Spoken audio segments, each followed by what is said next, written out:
Joining us right now is Congressman Greg Steube. He's from the 17th District in Florida, and most importantly, he sits on that subcommittee, the special one, on the weaponization of the federal government because, well, Congressman Steube, now that we have this Durham Report, we can see how the government was so easily weaponized by the Obama administration. I want to start there because Barack Obama's name seems to be lost in all of this mix, but he oversaw all of this, the beginning of Crossfire Hurricane. Yeah, and this has been going on obviously for years. I mean, through the end of the Obama administration, through the Trump administration, and now you're seeing today what we all knew all along, that the Trump campaign didn't collude and conspire with Russia, but the mainstream media and the left and our intelligence communities weaponize the DOJ, the FBI, the FISA process, the intelligence community to create this narrative for political purposes. And at the highest levels of the DOJ and the FBI, you had individuals that were politicizing their work, and now you have proof in that from the Durham Report. We're hoping to get him into the Weaponization Committee next week to answer some questions from members like myself. It's more than just the fact that they created this narrative and they used the federal government or the Justice Department as a political weapon, sir.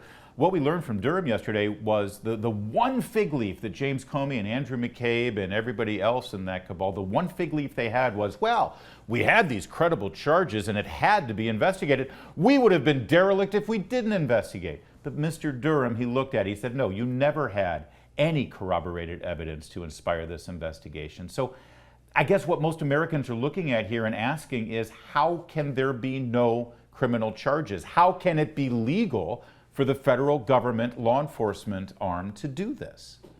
Yeah, you just stole my very first question to Durham if he comes into the committee next week, is how can the highest levels of the FBI and the DOJ use a secret court through the FISA court, surveil on United States citizens for political purposes, and there not be any type of criminal activity that can be laid on these individuals so to prevent this from happening in the future? I mean, that's what I'm frustrated about. I know that constituents in my districts are frustrated about that. You had the DOJ, the FBI, Comey, Strzok, Page, all these individuals that were using their power and positions within the FBI and the DOJ to surveil on United States citizens for political purposes, and there's no charges that come from that. It's beyond the pale. It's amazing. It's frustrating that what they did could not possibly be a crime. The FBI put out a statement yesterday after the report was announced. I'm sure that FBI Director Christopher Wray, if he didn't write it, he approved it certainly. They said that these were missteps that occurred. That's how they characterized it. And they said that they've already put corrective actions in place so that it won't happen again. Why isn't that good enough for you, Congressman? Yeah, the FBI tells you, oh, we've put procedures in place to prevent this from happening. Yeah, just, what was that, a year ago, they're investigating school board parents at school board meetings as domestic terrorists. You have all these other issues that have been going on in the FBI. So obviously I don't take that seriously, that these procedural changes that they have made are going to change the culture that is at the highest levels of the FBI, that they're doing the bidding of politicization for this White House and for the Democrats. And there's nothing more clear than that now after the Durham Report. Let's get back to Barack Obama. We know now from the report, this was already reported, but it's been validated, that then CIA Director John Brennan, I think now he's a pundit on a cable news network, he briefed Barack Obama about the fact that Hillary Clinton's campaign came up with this Russian collusion narrative. They knew at the time that it wasn't true. He briefed the president on it, and within days, Joe Biden attended a briefing as well. He was vice president. He knew about all of this too. Is it fair to ask now that Joe Biden is president, what did he know, when did he know it?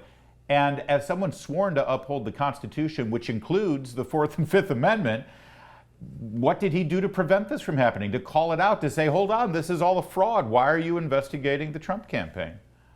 Yeah, that's a great point. You don't think about Biden being involved in that in these very early times as a vice president. And I agree with you. There's certainly some ability for us to bring him in and people around him in and ask those questions, or what his involvement was. Did you direct some of this information? Was it not just Obama, or was it you?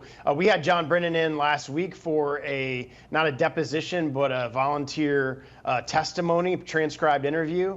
And when we started asking questions about cross Crossfire Hurricane and some of these other things that we now know a little bit about, he said, oh, that's classified, I can't talk about that. So they're hiding behind classification as well to try to hide behind exactly what was going on. And my response to staff was, well, let's have a classified hearing then. Bring him in under a classified hearing. We can do that.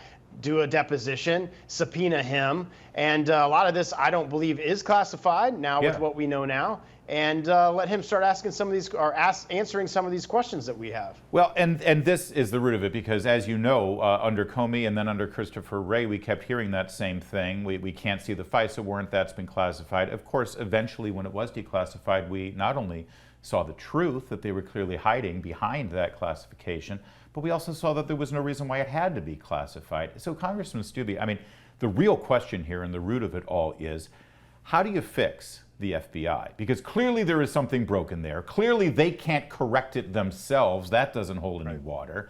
So is this a question of dismantling and rebuilding? Is it a question of rethinking the idea of having a federal law enforcement arm in D.C. versus back before there was an FBI, when there were investigators working for each individual U.S. attorney? Where are we going with this so that the American people can regain their trust in federal law enforcement? Yeah, those are all great points, and I look forward to the Judiciary Committee, which I'm not on now, but on the Weaponization Committee as well, to looking at some of these issues. And you're right, we need some transparency into these processes. FISA comes up for reauthorization, I think it's this year or next year. That's going to be a bit of discussion. The previous Judiciary Committee, myself included, do not support reauthorizing FISA to allow some of these bad actors to get warrants to surveil on American citizens. So I think that will solve part of it. I had a bill last Congress that would require any sworn documents by the FBI to be sworn as an oath for them, and if they violated and swore an oath that the information was true to the best of their knowledge and information and belief, and they knew it was false, they could be charged with a crime. So there's small steps that we can take congressionally, not just with oversight, to change a lot of this. And I think, honestly, through the appropriations process, look, we have the House, but we don't have the Senate. So obviously Chuck Schumer is not going to be real keen on some of these bills, but we can use the appropriations process through the money that the FBI and the DOJ gets to accomplish some of these policy objectives through addendums to the policy process. Sounds like you're flirting with the idea of defunding the FBI, or at least certain divisions of the FBI that maybe have gone out of control and gotten outside of their original scope. Yeah, absolutely. And one of those is FISA. FISA has to be reauthorized by Congress, and they have to do that because it's the ability to surveil on American citizens. And if you defunded that, then obviously that would not be happening anymore. So those are the type of things that we can do through the appropriations process to have some real substantive change at the FBI and the DOJ, even though we don't have the White House right now. If I could read back to you sort of the summation of Mr. Durham's report. It's a remarkable document. It really is. And it ends with this. The answer is not the creation of new rules, but a renewed fidelity to the old. The promulgation of additional rules and regulations to be learned in yet more training sessions would likely prove to be fruitless exercise if the FBI's guiding principles of fidelity, bravery, and integrity are not ingrained in the hearts and minds of those sworn to meet the FBI's mission. That's a strong statement. What he's saying is the problem is at the core of the FBI, at the heart of the FBI, in terms of the individuals that are there. They've lost sight of the mission.